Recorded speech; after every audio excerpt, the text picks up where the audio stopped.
এরা বলে যে ইবলিস সব জায়গাতে সেজদা দিয়েছে, কাজেই আর মসজিদ মাঠে ময়দানে সেজদা দিয়ে লাভ নাই। ইবলিস শুধু সেজদা দিতে পারেনি নারীর যৌনাঙ্গে, কাজেই নারীর যৌনাঙ্গে সেজদা দিলেই জান্নাত হবে। বুঝেছেন? এই যে লালন ধর্ম, লালনকে আপনি বিশ্বাস করেন তাই না? আর লালনের একটা গান আছে, জানেন কি গান? ওই যে বললাম না, প্রকৃত সুফি আল্লাহ, প্রকৃত পীর আল্লাহ বললাম না, এটা সুফিদের একটা আকীদা।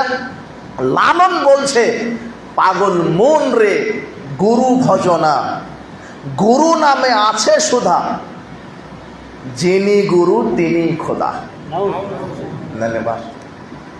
পাগল মন রে গুরু ভজনা, গুরু নামে আছে সুধা, যিনি গুরু তিনি খোদা। লালনের আকীদা দেখেছেন যে পীরই হচ্ছে খোদা, পীরই হচ্ছে আল্লাহ, এই শিরকি আকীদা।